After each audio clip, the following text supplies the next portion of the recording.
What's going on, everyone? Welcome back along to the channel. We've had another great round of subscriber series action for round 7 in the Global Rugby Challenge. So it's time yet again to bring you Team of the Week for round number 7. We had 3 brilliant little matches coming out of the competition, with one big subscriber clash and 2 further matches on that as well. All kicked off with the Exeter Chiefs hosting the Cornflakers, which the visiting side rampagingly won 28 points to 0. The second game of the round was the big clash between the Celtic Dragons, their first subscriber clash, up against the Guardians of the Crib, who were trying to, refrain themselves from going 0-2 against other subscriber sides. They did pull out the victory, which will be pleasing to Guardians fans, 27-14 over the Dragons. The final match of the round rounded out with a bit of a shock. It was the All Flakes up against Clermont. The All Flakes seem in control for most of the match, but in the end of the day, in those final few minutes of the game, Clermont clawed their way back to a 17-all draw. For the first time, a subscriber side has not won against an AI side in season number 2.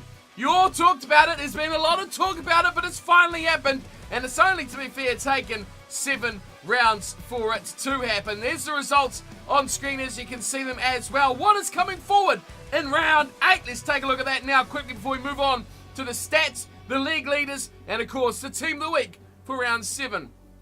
Kicking us off for round 8 will be the big clash of round 8. We've got one every round now until the end. So it will be the Cornflakers, who are 1-0 against other subscriber teams, and they're taking on the Celtic Dragons, who are 0-1. Will this be the ultimate triangle of the All Flakes still to be thrown into the mix? Wait and see next episode. That will be coming to you guys. We also had the Guardians looking to continue their way up the leaderboard with a match against the best AI side in the tournament, which is the Crusaders, who are looking themselves to leapfrog one of the subscriber sides if they keep slipping.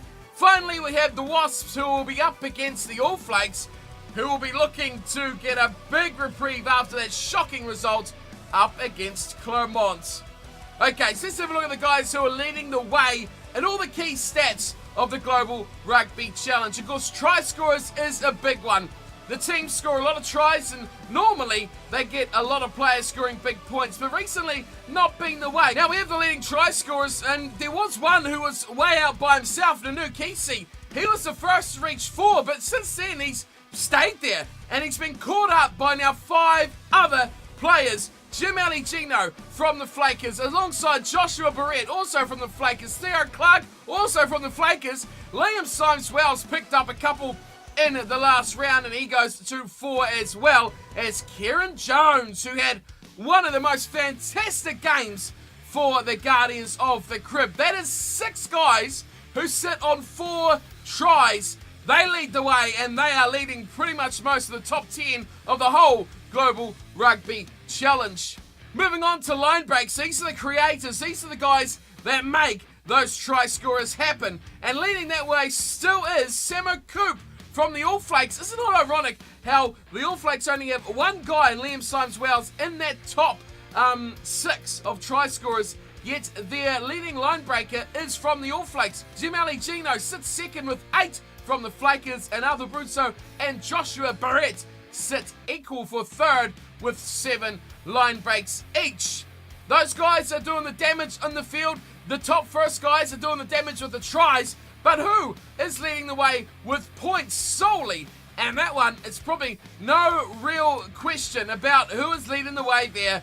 Dom Butler from the Guardians of the Crib was already leading this table before round 7 kicked off, but had a phenomenal game against the Celtic Dragons that further catapulted him way up the ladder, scoring tries, penalties, shots at goal all over the place, conversions, leading him up to 69 points now from the 7 rounds. And he hasn't even played in every single game either. He is by far and away the leading points scorer. Samo Coop already in action for line breaks, since second with 37 from the All Flakes as well. Owen Richards sits in 3rd, just one behind on 37, before we go down to a new man, Andrew Inch, who had a decent match for the Celtic Dragons, sitting up to 29, and Shane O'Sullivan rounds out the top 5 with 27, meaning Georgie Pullman has fallen out of the top 5. Big point scorers there, but Don Butler and the Guardians really leading the way for points scored, and every team has at least one representative, with the Dragons have the bottom 2, so sharing their load a bit more than the other sides. Into the tackles, we talk about this every week as the stat which the forwards can really get hold of. They're still not doing it, to be fair. The forwards are still not pulling their weight because our top tackle maker is tied at the top between Jack McAlmont and Jim Aligino, both from the Flakers. That's 50 tackles between those two guys. No one else is getting even close to that. Richard Mokwa sits in third with 24. Adam Conway, another from the Celtic Dragons, sits with 23, equal alongside Akahara Kamana, a forward finally, sitting in there with 23 tackles as well. There you go, folks. There are your leaders. Those guys are the front runners when it comes to statistical brilliance in the Global Rugby Challenge. But who is the top 15 players in each position for this week's Team of the Week? Let's get straight into that. And as you might suspect, with the All Flakes having a shocker like they did, the Guardians storming back after that first loss to regain their, wins against other subscriber sides, there is a bit of an uneven balance of this Team of the Week because of the form, the way players and teams have played. You got to pick the best, and this week, well, let's give you a bit of an insight. The All Flakes weren't amongst the best. Let's kick things off in the front row, where we have, of course, 2 props and our hooker, 2 of them coming from the Flakers and 1 from the Dragons. Peter Matthews on the loose head side, James Hudson will be the hooker, and David O'Callaghan will be on your tight head side. The only representative that's not from the Flakers, O'Callaghan, coming in from the Dragons, and those guys really were out and out the best of the round as well. Moving into the second row, and there's a few names that we could have put in here. I'm going to give the nod here to Caleb Cook from the All Flakes. Yes, we have someone from the All Flakes. Caleb Cook, brilliant. Overall turnover lineouts, both of the tries the All Flakes scored were from turnover lineouts, and Caleb Cook was the man. He was definitely the leader from that forward pack. Other one will be going with Jake Waller from the Guardians of the Crib. Very difficult to give this to Waller when Josh Howard, his second row partner, was phenomenal as well. But Howard backed up from last week where he was the exceptional second rower. This time, Jake Waller grabs the number 5 jumper. Also honourable mentions I'll give to Arthur Brusso, who was brilliant for the Celtic Dragons, and John Joseph from the Flakers. Really, we could have named most of the Flakers team in Team of the Week the way that these guys performed. Into the back row, 3 players here. We've got a pretty even mix between the Guardians, the Flakers, and the Dragons. But this is an area, once again, we've talked about it in recent episodes, that the back row, although all the talent it has, we often either get a lot of good performances here or we get very, very few. This round was very few, although we had some standouts, which is why we're going with number 6, Ollie Crabb from the Guardians of the Crib.